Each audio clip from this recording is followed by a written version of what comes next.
C'est l'heure de la revue de la presse et des médias sur Studio Qualita, relayée sur les ondes des radios juives parisiennes.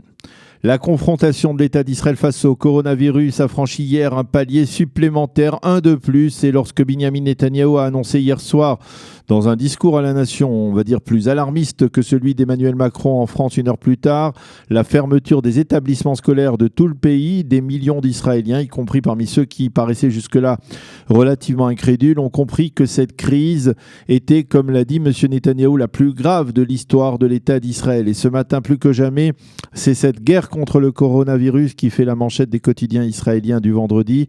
Mais pas seulement, car pour la première fois, la politique a rattrapé d'une certaine manière la crise de l'épidémie de coronavirus, puisqu'hier soir, le Premier ministre a invité pour la première fois Benny Gantz à venir avec lui former un gouvernement d'urgence nationale qui permette d'unir les différentes tendances de l'échiquier politique israélien sous un seul et même étendard, celui d'une lutte sans merci mais réfléchie contre le virus. Ce virus qui bouleverse non seulement la vie des Israéliens, mais également celle de la plupart des pays de la planète. Benny Gantz a répondu positivement à la proposition de M. Netanyahou, en posant toutefois quelques conditions, comme le fait par exemple que toutes les tendances politiques devaient être représentées dans un tel gouvernement, sous-entendu même les partis arabes. L'éducation en confinement, titre ce matin le Israël Hayom qui cite Benyamin Netanyahou et son appel à l'Union nationale. À partir d'aujourd'hui, plus d'écoles, titre pour sa part le Yediot Aharonot qui souligne également en évidence qu'il y a des contacts entre Netanyahou et Benny Gantz en vue donc de la formation d'un gouvernement d'urgence nationale. C'est également le titre dominant ce matin à la une du Maariv et même approche dans le Haaretz qui se partage entre ces deux développements importants. Tous les quotidiens ainsi que les sites d'information qui se réactualisent d'heure en heure indiquent que 126 malades ont été recensés ce matin en Israël, parmi eux un bébé de 6 mois. Il cite les explications détaillées du Premier ministre qui hier soir a indiqué que la contamination des Israéliens pouvait être géométrique ou exponentielle, peu à peu au début, comme on a pu le constater au cours des 2 dernières semaines, mais ensuite de plus en plus rapidement. De facto, ce sont plus d'1,5 million d'écoliers, lycéens et étudiants qui sont concernés par cette mesure qui s'étend donc également aux universités, à l'ensemble de l'enseignement supérieur.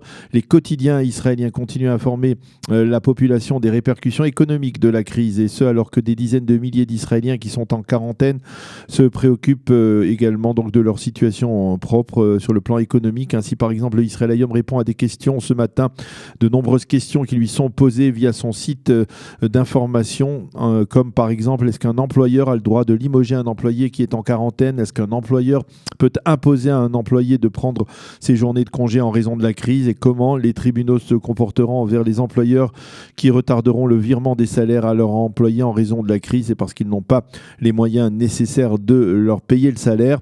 Dans le Israël Hayom, Ran Reznik, qui est le journaliste israélien médical le plus célèbre dans le pays, a écrit ce matin que la décision de fermer les établissements scolaires était indispensable pour réduire au minimum la contamination par le virus au sein des élèves et des étudiants. Et il souligne que d'emblée, le ministère de la Santé publique a considéré le virus avec beaucoup plus de gravité que cela n'a été fait dans d'autres pays qui aujourd'hui font face à une situation bien plus grave et sérieuse que celle de l'État d'Israël. Autre point positif et encourageant, on va dire, dans l'éditorial de Ran Reznik ce matin, la confiance de l'opinion publique envers les responsables de la santé. Elle s'est considérablement renforcée au fil des jours, et parce que le ministère a adopté une approche de limpidité totale face au développement qui a probablement rassuré la population. Parmi les répercussions immédiates de la crise que l'on trouve dans les quotidiens de ce matin, la décision de nombreuses communautés de séparer les offices de Shabbat afin qu'ils n'entraînent pas de rassemblement de plus de 100 personnes. Ainsi, les journaux nous annoncent que pour la première fois, la grande synagogue de Jérusalem sera fermée ce Shabbat afin d'éviter des rassemblements interdits. Le Rav Yitzhak Yosef, grand rabbin séfarade d'Israël et fils du Rav Ovadia Yosef, a été très clair à ce sujet. Il faut respecter les directives de la santé publique. La halakha se place sous ces directives. Le Rav Yosef a même appelé les fidèles à éviter de se rendre au kotel et à prier à proximité de leur domicile. Autre répercussion immédiate À Eilat, 82% des hôtels sont vides. Il y a de moins en moins de touristes et les Israéliens préfèrent rester chez eux, explique le Israël Hayom ce matin. Surtout maintenant avec la fermeture des écoles et la crise dans ce secteur touristique s'aggrave, on va dire, d'heure en heure. Et puis en marge, les journaux nous montrent une photo de bonheur en dépit de la période difficile. Il s'agit du mariage du célèbre chanteur Eyal Golan qui s'est tenu hier, on peut dire, en comité restreint.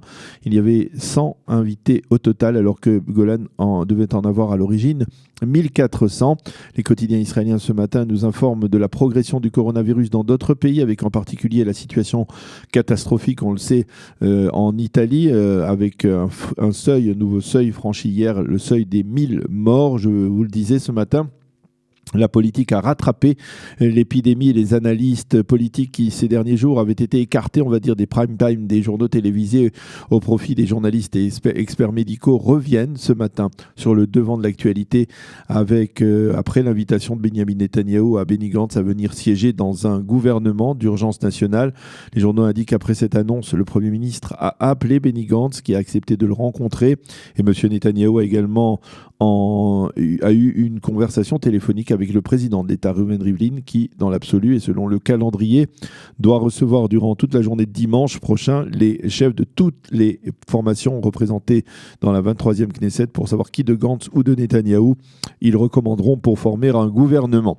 Les commentateurs tentent d'analyser ce développement ou ces développements. Si j'étais Gantz, écrit Barnea dans l'Yediot Aharonot de ce matin, je répondrais positivement à Netanyahou, mais je lui dirais « Venez-vous dans mon gouvernement et devenez le super ministre chargé de gérer la crise du coronavirus puisque vous en avez l'expérience. » Et Barnea ne peut s'empêcher d'exprimer cette fois encore une forme de mépris envers Netanyahou en se moquant des explications détaillées faites hier par le Premier ministre dans son intervention à la nation. Sima Kadmon écrit toujours dans le Yediot Aharonot que la crise du coronavirus nous éloigne de 4e élection et le fait que ni Benyamin Netanyahou ni Benny Gantz ne peuvent former de gouvernement stable devrait les conduire à former un gouvernement d'urgence parce que dans sa détresse, le public n'est pas prêt à assister actuellement à des tractations en vue de la formation d'un gouvernement restreint. Dans le Israël Hayom, Amnon Lord écrit que l'heure doit être à l'unité nationale et il explique que le fait que le gouvernement actuel soit un gouvernement de transition affaiblit sa marge de manœuvre pour mener la guerre contre le coronavirus. Et le Israël Hayom publie également 10 jours après les élections un sondage qui indique que 55% des Israéliens s'opposent à la formation d'un gouvernement minoritaire soutenu par les partis arabes. Quant à Benyamin Netanyahou, il obtient 11 points de plus que Benny Gantz quant à son aptitude à être Premier ministre. Et puis, les quotidiens israéliens nous indiquent que la cérémonie de prestation de serment de la 23e Knesset, qui se tiendra lundi prochain, se déroulera dans une atmosphère tout à fait particulière, en raison bien entendu des mesures de restriction prises par la santé publique. Il n'y aura pas de public dans les balcons de la Knesset, c'est-à-dire qu'aucun membre des familles des députés, ni aucun membre des corps constitués n'a été invité à cette cérémonie de prestation de serment. Et surtout, les 120 députés ne siégeront pas ensemble dans l'hémicycle, 40 seulement siégeront ensemble et prêteront serment, tandis que leurs collègues attendront dans une salle adjacente et ensuite, lorsque les 40 premiers seront sortis, 40 autres entreront dans l'hémicycle pour prêter serment à leur tour et ainsi de suite. On ne sait pas comment les députés vont voter, s'ils doivent par exemple voter pour désigner le nouveau président de la Chambre. On le voit donc, une situation sans précédent, incroyable, qui se répercutera également donc bien entendu lundi prochain dans l'enceinte de la Knesset. C'est la fin de cette revue de la presse et des médias israéliens ce matin sur Studio Kalita.